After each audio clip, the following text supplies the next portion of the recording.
Maria Cristo.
Asante kwa wingu wa uweza wako, asante kwa utukufu wako, asante kwa ajili ya baraka, asante kwa mpango wako duniani kwa ajili ya watu wote, utukufu mbinguni na duniani uwepo wa amani kwa watu wengi walio uzima kwa jina la Yesu Kristo. Tawala mahala hapa, uwepo mahala hapa, nguvu zako zitembee tukakuone kwa viwango vya ajabu, ukiwabariki watumishi wako, mvua za baraka wetu mkuu, halmashauri kuu watakuwepo pale. Nafikiri wakuu wa idara watakuwepo hapa, wachungaji na wajumbe wengine. Kwa hiyo kama kuna mtu yuko huko anahusika kule, basi halmashauri kuu wako pale. Asante, Mungu awabariki. Yako mwambie karibu kwenye mkutano mkuu. Mwambie karibu kwenye mkutano mkuu. Haleluya. Basi bila kupoteza wakati, mimi ninaongea na wewe ni mchungaji mwenyeji wa kanisa la mahali hapa. Naitwa mchungaji Elia William Mashaka, ingawa sina mashaka. Kwa mjisikie mko nyumbani, wala hakuna jambo lolote, ni mema kwa Bwana. Haleluya. Bwana Yesu asifiwe. Nisiwe mnenaji sana. Ni kwa muda huu mchache nichukue nafasi kumkaribisha mwenyekiti wa bodi ya wadhamini kwa ajili ya neno la utangulizi na mengine yatafuata. Karibu mtumishi wa Mungu. Hebu mshangilie Bwana Yesu wakati anakuja mtumishi wa Mungu. Karibu. Haleluya, wana wa Mungu. Ni siku mpya tena ambayo Mungu ametukubali tuweze kuwepo hai duniani kwa makusudi maalum. Wako wengi ambao walitamani na kupanga ratiba nyingi siku ya leo, lakini uwepo wako sio wa kubahatisha. Ni katika ratiba ya Mungu kuweza kukutana na kutengeneza historia katika faili la Mungu Baba ili kuwa na watoto wake wa kujivunia duniani. Tunakwenda kusoma kutoka kitabu cha Zaburi ya 133, maandiko ambayo kwa nafasi yetu ya kiutumishi tumekuwa tukihubiri sana, na Mungu analo neno tena la kiufunuo maalum ambalo ukiliamini hautaondoka na kurudi kama ulivyokuja. Utarudi ukiwa na mafuta maalum ambaye yamekutiririkia, na katika utendaji wa kazi, tafakari na mikakati, utaona jinsi ambavyo imevuviwa haya mafuta ya Mungu Roho Mtakatifu yatakayosababisha mafunuo mengi na mtiririko mwingi wa baraka. Zaburi ya 133 mstari wa kwanza hadi wa 3 anasema, tazama jinsi ilivyo vyema na kupendeza ndugu wakae pamoja kwa umoja. Ni kama mafuta mazuri kichwani, yashukayo ndevuni ndevu za Haruni, yashukayo mpaka upindo wa mavazi yake. Kama umande wa Hermoni ushukao milimani pa Sayuni, maana ndiko Bwana alikuwa Mungu baraka, naam uzima hata milele. Hii ni sauti ya Mungu iliyorekodiwa katika maandiko haya matakatifu yenye maagizo na maelekezo ya kwamba Mungu ameandaa baraka, Mungu ameandaa vitu vya thamani, lakini vinakuja kwa kanuni maalum. Moja ya kanuni aliyoiandaa ni umoja, watu wakae pamoja kwa umoja. Na ifurahia kuiona mioyo ya watumishi na kuwa na kikao cha kihistoria. Watu wanaweza wakajadili, watu wanaweza wakaongea, mioyo ikiwa imefunguka, ina furaha. Na hicho ndicho ambacho Mungu amekuwa akikitafuta siku zote katika utumishi na katika makusanyiko ya wana wa Mungu. Mara nyingine mikusanyiko inakuwepo, lakini ndani yake inakosa umoja. Kwa hiyo Mungu anazuia kila ambacho angeachilia kwa sababu kanuni yake haijatimia. Lakini kwa mtiririko huu ambao watu wanakaa pamoja kwa umoja, vile vitu Mungu ambavyo ameviandaa katika hazina yake, ndipo anapoviachia vitiririke. Amani ya kweli, baraka za uchumi, baraka za vipawa, baraka za karama, baraka za mafanikio, macho ya kiroho ya kuona, vitu vya thamani ambavyo vimefichwa. Vinategemea nini ambacho mwanadamu amekubali kutembea katika ile kanuni. Nitaomba. Baba, katika jina la thamani la Yesu Kristo, ninamshukuru kwa utajiri huu ulioweka mioyoni mwetu ndani ya neno lako, ya kwamba tukikaa pamoja kwa umoja yako mambo na yaachia. Na kushukuru Mungu kwa ajili ya mkutano huu mkuu ambao watoto wako tuko mbele zako. Tunajikabidhi mikononi mwako na kujiachia sasa. Mungu Roho Mtakatifu, kazi ni ya kwako. Tumekwisha kutimiza wajibu wetu wa kukaa pamoja kwa umoja. Baba, tunakuachia na kuacha mkutano huu mikononi mwako, kaugonge muhuri kupitia jina la thamani la Yesu Kristo. Na hayo makofi tuyapigie kule, lakini hapa piga makofi kwa ajili ya Bwana Yesu. Haleluya! Amen. Au isije kama ndio tulivyo wachungaji wa Pentecost. Bana, mimi ninachojua Pentecost ni amshamsha. Amen. Amen. Hata ukifika kanisani kwa rafiki yako, mimi huwa nasikia mtu mmoja akisema, jamani, hapa ni utasikia hapa wote tunaokoka kweli bwana? Maana panakuwa hapa fana kule kwako. Lakini ukitaka kumjua mzazi, angalia watoto wake. Jina la Bwana Yesu libarikiwe. Amen. Jina la Bwana Yesu libarikiwe. Amen. Jina la Bwana Yesu libarikiwe. Ndugu zangu, Baba Askofu Mkuu Dr. Suwisa tutamhesabia, tunamshukuru Mungu sana alivyokutumia tupate nafasi hii ya watoto wako kusemezana na kuweka mwelekeo unaopendeza, unaostahili wa kanisa letu, kiambatana na maono ambayo Mungu ameweka ndani ya moyo wako. Kwa hiyo tunashukuru Baba, tumekusikia watu wamekuja mkutano mkuu leo tarehe 30 mwezi wa 5 2029, japo ni dharura lakini wameitikia. Makofi kwa Bwana Yesu.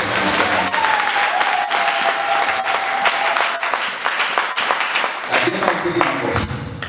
Na wewe mwanajeshi mstaafu, unajua mambo yote.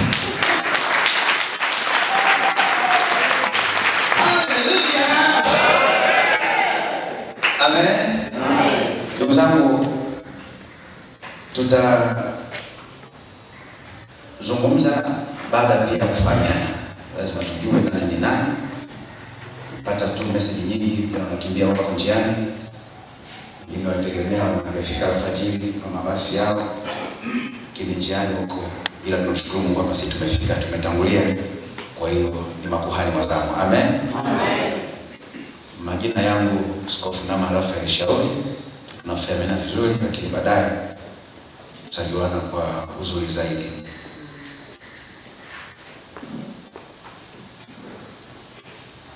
asifiwe. Kanisa letu la kimataifa. We have been expecting one of our guests, new pastor who is ready to join our AGGC International, pastor from Liberia. I want to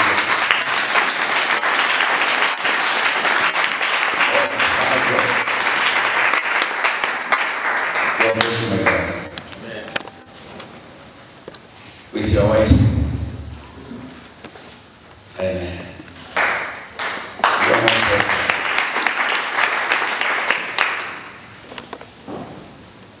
Pastor Mwita, is you going to translate to our brother? Yes. Praise the Lord. So I think if you allow me, brother, you want to honor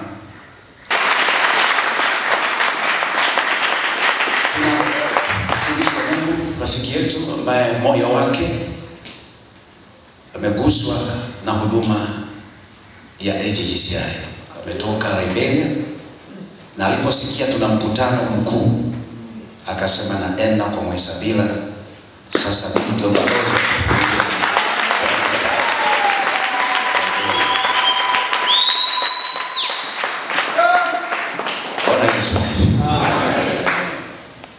kwa hiyo ana mkalimani wake ambaye atakuwa akimtafsiria.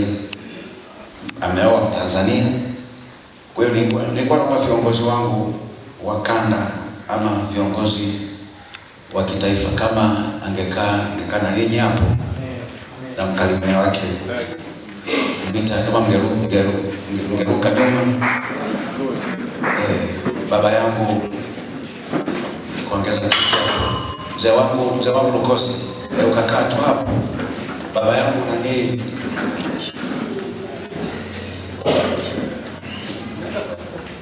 Barikiwa mzee wa maandiko. Na huyo ndio atakufaa kabisa.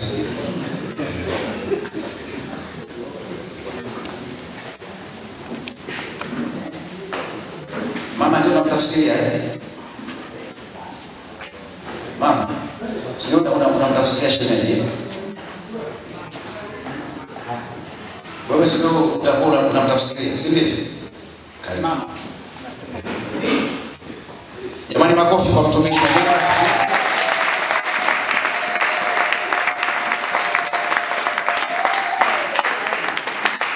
Wacha wakae hapo hapo. Mama kaka kitu cha kwanza, mzee atakaa na wazee wenzia hapo. Pastor Sara, naomba usimame upunge mkono, watu wa Mungu wakuone. Mgeni wetu amepitia kwa mama yetu Sara. Amefanya kazi kubwa sana. Sara ni mweka hazina wetu wa jimbo la Kinondoni. Na askofu kako tunaomba usimame upunge mkono. Na kamati yako yote, kamati hii kwa Kinondoni msimame wote mpunge mkono. Mungu ataongelea sana. Kesho mkija mje mkitokea Liberia. Sio unatokea Kinondoni tena. Jamani, Bwana Yesu asifiwe. Na mtaweka mashindano kila jimbo, tutakimbizana sasa. Tutaona watu kutoka kila mataifa. Amen. Sasa nisichukue muda sana. Mwenyekiti wa bodi ya dhamini, Mungu akubariki sana kwa neno zuri, kwa uaminifu wa muda. Hebu tufahamiane ndugu zangu. Naomba katibu wetu kwa katibu wa hapa. Mpima njoo tusaidiane basi, mwenyekiti wa kamati ya mapokezi. Ili hii maiki itembee. Tutaanza. Kwa jina langu ninaitwa Mchungaji Yohana Afrika toka jimbo la Malawi. Kwa majina yangu naitwa Edward Ngonera toka jimbo la Malawi, mchungaji. Kwa majina naitwa Mchungaji Julius Emmanuel, jimbo la Kilosa, kanda ya Mashariki. Jina langu naitwa Mchungaji James Yohana Bridoko kutoka Tanga, Tanzania, Lushoto. Lord, before I introduce myself, I would like to first of all take this time. Kabla sija salimia sana, nichukue muda huu to thank kuwashukuru wote Pastor Sarah na Askofu Sarah and Bishop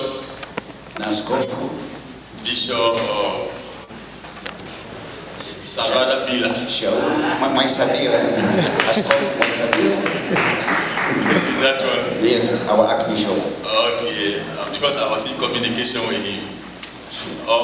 I also want to take the time to thank all of you for accepting me and my wife into your congregation. Tena niwashukuru wote pamoja na askofu mkuu, mimi pamoja na mke wangu kwa kunikaribisha kuwa mmoja wenu kwenye kusanyiko hili. God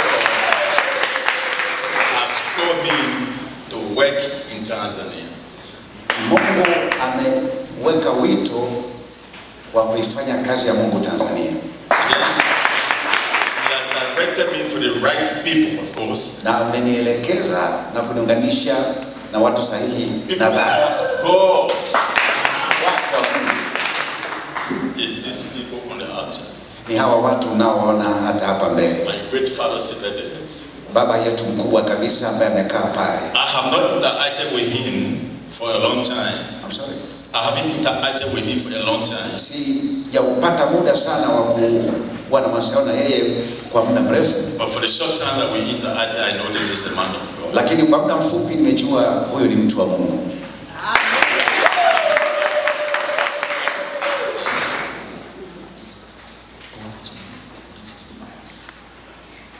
You are the one I'm communicating with. Shauri, yes. Sio Mtanzania tu, ni mzaliwa wa Dodoma, ni Mgogo. Namshukuru Mungu kwa nafasi hii, namshukuru Mungu kwa kibali hiki. Nimefurahi kumfahamu babu, maana mimi siwezi kusema baba, ni babu askofu. Nimekuwa nikimsikia, lakini Mungu ni mwema, leo nimekuona baba. Nimeona kabineti yote. Kweli ni watu mmejaa upendo. Mungu awabariki. Namshukuru Mungu kwa ajili ya mume wangu. Namshukuru Mungu kwa kunipa mume mtumishi. Mimi ni mtoto wa mchungaji.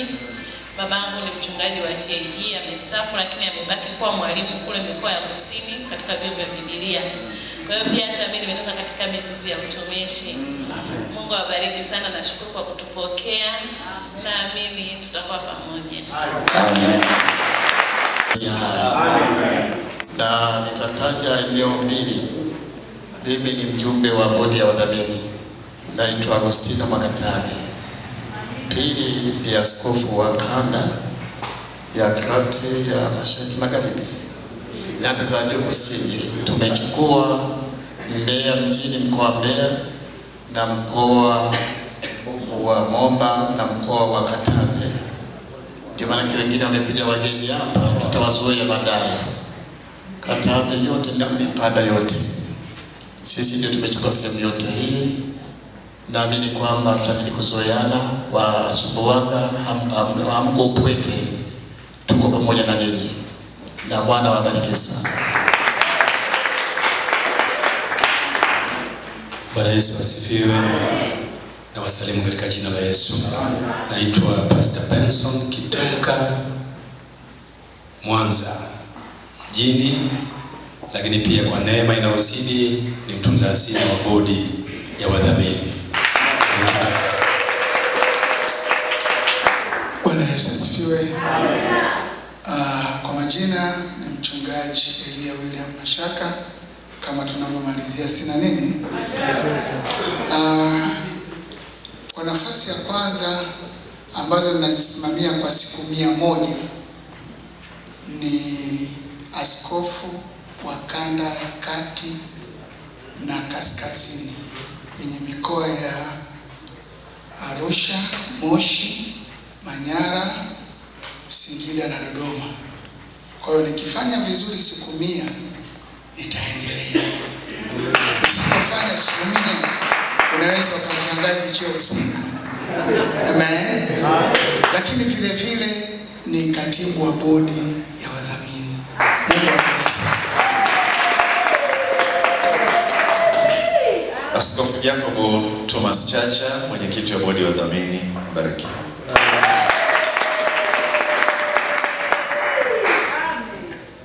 Hiyo ni bodi yetu ya wadhamini. Sasa nijitambulishe kamati kuu, isipokuwa askofu wetu mkuu, yeye ataendelea baadaye. Amen.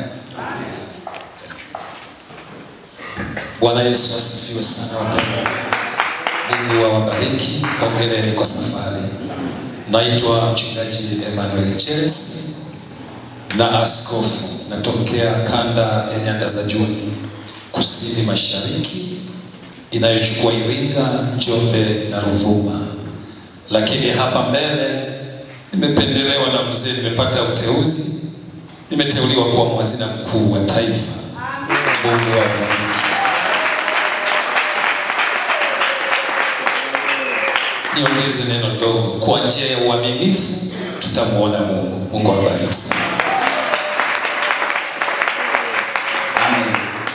Sasa nimlete mtumishi wa Mungu, baba karibu.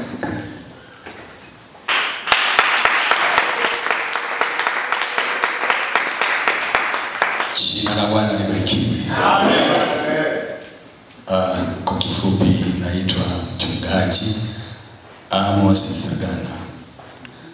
Na namshukuru Mungu pia kwa sababu nimewekwa kuwa makamu wa askofu wetu mkuu.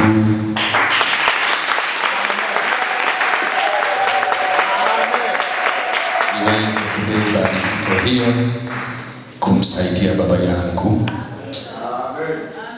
Kwa hiyo ninaomba sana maombi yako. Naitwa Amos Isagana.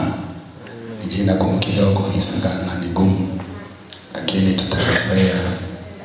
Naomba maombi yako kwa sababu najua kazi hii sio yangu, ni kazi ya Mungu. Kwa hiyo naomba maombi yenu niweze kubeba mkoba wa baba ili niende sawa sawa. Nahitaji maombi yako. Bwana Yesu asifiwe. Amen. Hawa watumishi wa Mungu na yale makofi yenu, maana hii ngoma bado na inakuja kuthibitishwa. Baba anakuja kuongea na ninyi. Ikipita hapa ngoma iko kwa msajili. Haleluya. Amen. Sasa na mimi usije kafikiri ni MC.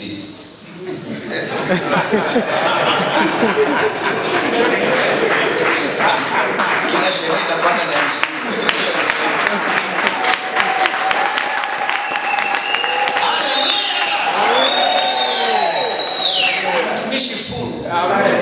Amen. Kama alivyoongea wenzangu kamati kuu, pata neema kwenye moyo wa baba yetu, baba maono, mwenye maono, maana yeye alipewa maono akatubebesha sisi. Na hapa nasimama nikipitisha hii ngoma ni katibu mkuu wa JCI.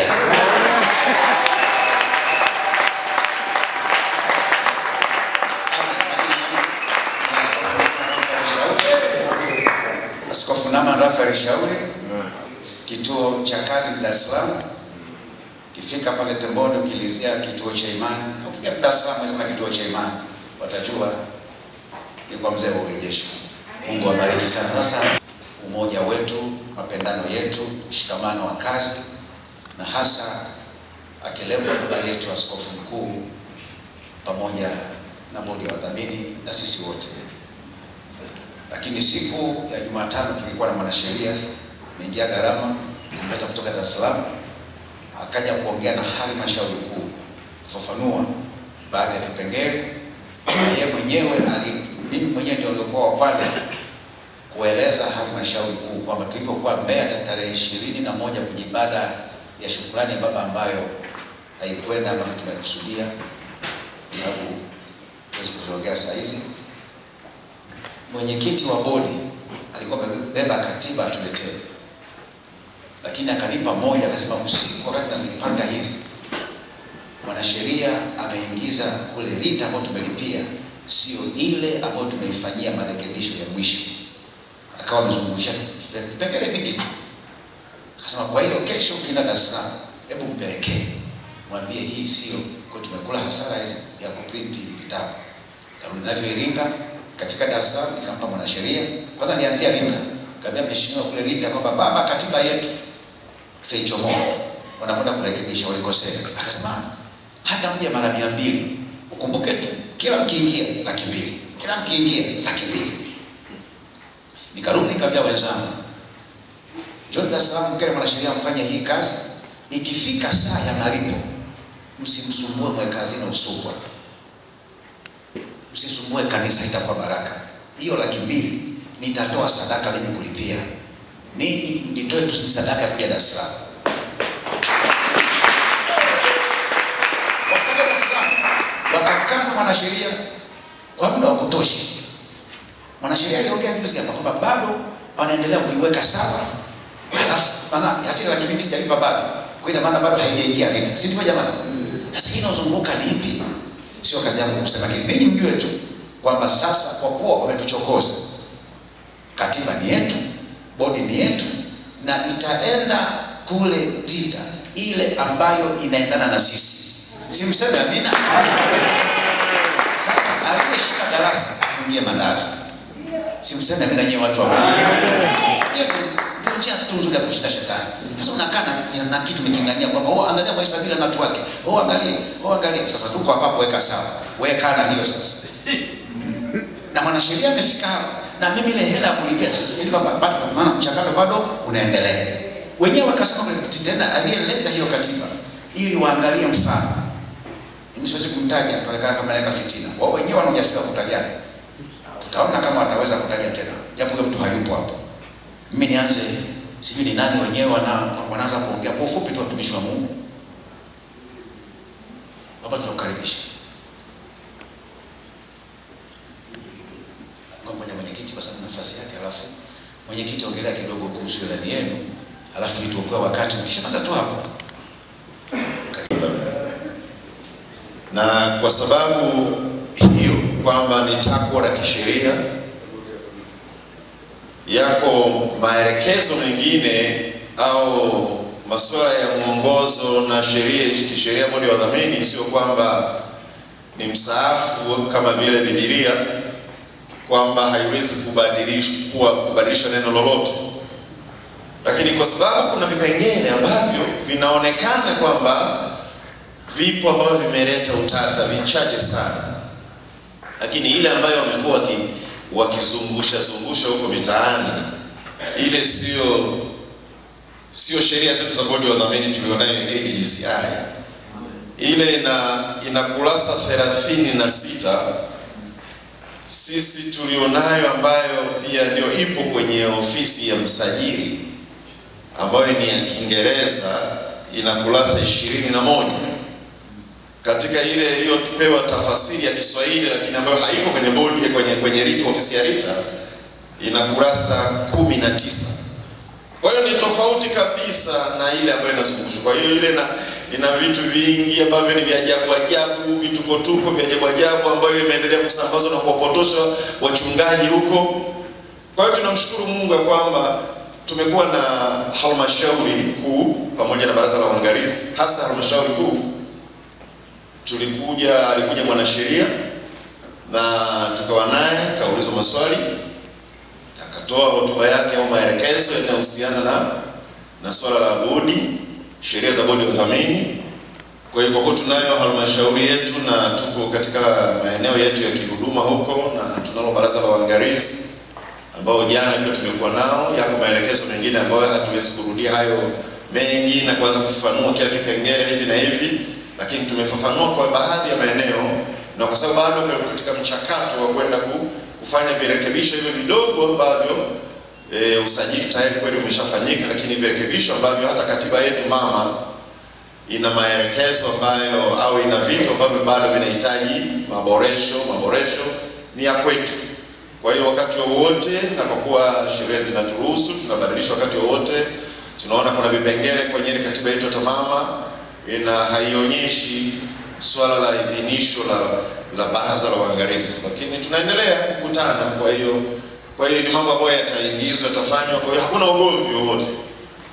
Kwa hiyo cha msingi tu kutoa tu maelekezo machache hayo kwamba tunaendelea vizuri na bodi yetu ya wadhamini ipo, na panapotokea tatizo lolote la kiofisi la kibodi labda kuna masuala ya ardhi, kuna masuala ya majengo, kuna mambo yote yanahitajika, bado mambo haya yapo tayari kufanya kazi bila shida.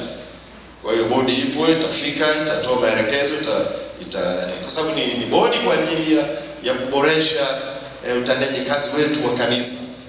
Hata kwa sehemu nyingine kubwa tunasema kwamba ni kama inakuwa ni kama vile mkono pia wa serikali, kwamba kama serikali inataka kujua uendeshaji wa hilo dhehebu, kwamba je, linaendeshwa katika taratibu za nchi, mapato, matumizi na nini vyote vinarejeshwa, kwamba wako sahihi, basi maana yake bodi ipo kuweza kuchukua zile taarifa na kupeleka. Tumekuwa na vikao, mwezi uliopita nilikuwa kwenye vikao vya waziri wa katiba na sheria.